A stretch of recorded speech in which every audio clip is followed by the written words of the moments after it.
هەر لەسەر پرسی ڕێککەوتنی ئەتۆمی نێوان ئەمریکا و ئێران دەمێنینەوانێ بەڕێز ناسر بابەخانی چاودێری سیاسی لە ڤێرجینیا لە ئەمریکاوە لەگەڵمان دەبێت بە ڕێگەی سکایپەوە گفتوگۆ شرۆڤەی ئەو باسی لەگەڵ دەکەم.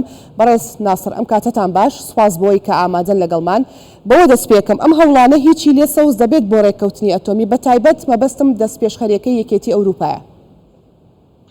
ئەو کاتتان باش، ئەوەی ڕاستی بێ ئەوەی هەتا ئێستا دیمانە لە دوای ئەو ماڕەتونە دوور و درێژەی کە دەتایبەتی دەکرێت بڵین ئەگە بگەڕینە بۆ دوودەیە ڕابردوو لە پاش ئەوەی کە بەرناوەی ناوەکی ئێران ئاشکرا بوو، هەتا ئێستا ئەوەی کە لێشین بۆتەوە تەنانەت سەرجەم و توێژەکان هەتا ئێستا دەتوانین بڵین هیچی لێشین نەبووە.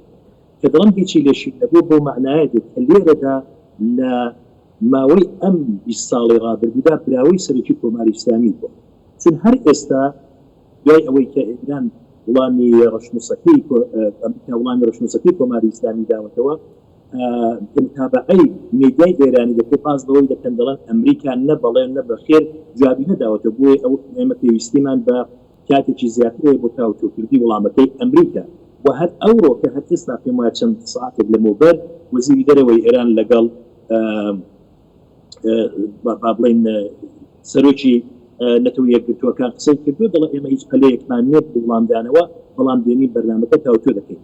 بۆیە ئەوەی کە ئەوروپا حەولی بۆ دەدا تا ئێستا هیچ ئاکامێکی ئەو تێلێشین نەبووە. باشە بەڕێز ناسر، ئەمریکا جددی نییە لەسەر ئەو پرسە و یەکلای بکاتەوە، یاخود ئێران نایەوێت بێتە ژێرباری ئەو ڕێککەوتنەوە؟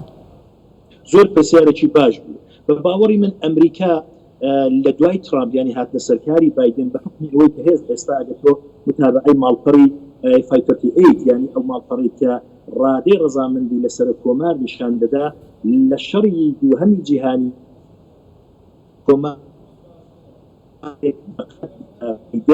ئاستی خۆشەویستی نەزم نەبووە.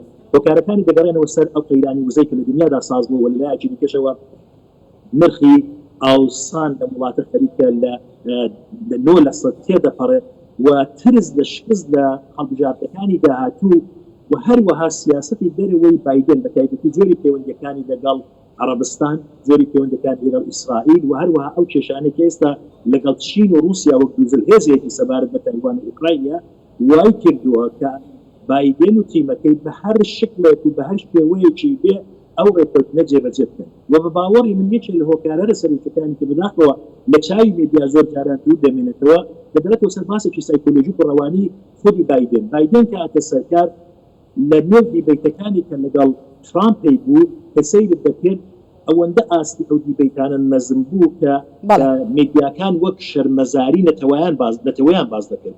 بۆیە دەیهەوێ بە هەر شکلێک بێ بە هەر شێوازێک بێ ئەم ڕێککەوتنە بە دژی ترامپ جێبەجێ بکە. ئەوە باسییان لەوە دەکرد کە من ڕێککەوتنێکی درێژخایەنتر و محکەمتر ساز زۆر باشە. ئێستا دەستکەوتێکیان نەبووە. میخائیل ئۆلیانۆف نوێنەری رووسیا دەڵێ گفتوگۆکانی ڤێننا درێژە دەکێشێت، واتە چاوەڕێی کاتێکی زۆر بکەن. ئەمە ڕەشبی نییە؟ وەک ئەزم کردی دەگەڕێتەوە سەر ئەوەی کە لە کامڕوانگەوە بڕوانی کە ڕەشبینی یا گەشتبینی بە نیسبەت چێوە، ئەوەی کە رووسیا ئێستا کە هەرچەندی ئەم دانوستانانە درێژ خایەنتر بێ بە باوەڕی من قازانجە. ئەمریکا وا بۆ دەچێت بۆ کێشەکەی کە ئەگەر بێت و دەگەڵ ئێران ئەو ڕێککەوتنە واژۆ بکە دەتوانێت ئەو قەیرانی وزەیە بەهۆی نەوتی ئێران پاڕادەیەک قەرەبوو بکاتەوە. بۆیە ئۆلیانۆف کە تەنانەت ئەو دەنگۆیە ئەو کاتی لە وێنا ساز بوو کە یعنی بۆ لە مێدیای ئێراندا بازەوە دەکرا بە شێوەیەکی گاڵتە ئامێز کە ئۆلیانۆف بوو کە پێشی کۆماری ئیسلامی بۆ توێژانە پێم وایە ئەوان پێشوازی لەوەی دەکەن هەتا هەرچەندی ئەم دانوستانە درێژخایەنتر بێ بە قازانجی رووسیایە بۆ ئەوەی کرد. دوا پرسیار بۆ بەڕێستان ئەوەیە پێتان وانەیە یەکێتی و ئەوروپا و ئەمریکا هەردوو لا پێکەوە تۆپەکان هەڵدا بێتە ساحەی ئێرانە و چاوەڕێی وەڵام و یەکلاکەرەوە لە ئێران بکەن؟ ئەوەی ڕاستی بێ لە ماوەی ئەو 15 مانگی ڕابردوودا ئەو پینگ-پۆنگە یعنی ئەو تۆپاویشتە بۆ زەوی یەکتر بەردەوام بووە. هەفتێک لەوە پێش ئێران تۆپەکەی هاویشت بۆ زەوی ئەمریکا. مەبەستم ئەم گفتوگۆیانەی دواییە، چونکە یەکێتی ئەوروپا دەڵێت کە وەڵامەکانی ئەمریکا وەڵامێکی یەکلاکەرەوە و منتقە. هەر ڕێک لە سەبارەت بە ئێرانیش ئەوەی کە جۆزەف بۆڕێل هەر سەبارەت بە وڵامەکان مەبەستم ئەوەیە لێرەدا ئەو جددیەتەی کە دەبێت بۆ یەکلاکردنەوەی کێشەی ئێران هەبێ لە زۆر ڕوانگانەوە ڕەنگە مجال و دەرفەتی ئەوەی نەبێ باس بکەێت بەڵام ڕێک ئەو قسانەشی بۆ وڵامەکانی ئێران باس کردو یەکێتی ئەوروپا جۆزەف بوون. باش با ئەم پرسیارەش بکەم کاک ناسر ئەمەی ئەمریکا دەیکا بەرامبەر ئێران ئەمە تەنها فشار و زەختێک کە دەیکات یاخود ترسە لەوەی دەستی بگات بە چەکی ئەتۆمی؟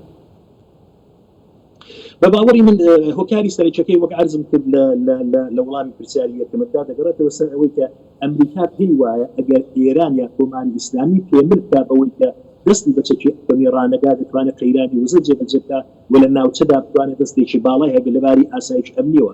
بەڵام کێشەیەکی کە لە گۆڕەدا ئەوەیە کە بەداخێکی گرانەوە ئەمریکا و ئەوروپا سەیری ئەوە ناکەن، ئێران ئێستا دەستی بە تەکنۆلۆژی و ناڵت یعنی زانست ڕاگەیشتووە. یعنی کۆماری ئیسلامی ئەگەر تۆ بێنی ئێستاش بەری پێ بدەی بۆ ئەوەی کە بۆمبی ئەتۆم ساز نەکا، بەڵام چون بە حکمی ئەوەی کە ئەگەر تەکنۆلۆژیەکەشی لێ ڕابگرن زانستەکەی هەیە پێم وایە ئەوەی کە ئەمریکای و ئەوروپا دەیکەن دوجا بە زەرری خۆیان دەچێتەوە ئێران دەبێت بە شێوازێکی دیکە لەگەڵی بجوڕێەوە ڕێک ئەو شێوازەی کە ترامپ لەگەڵی کردی.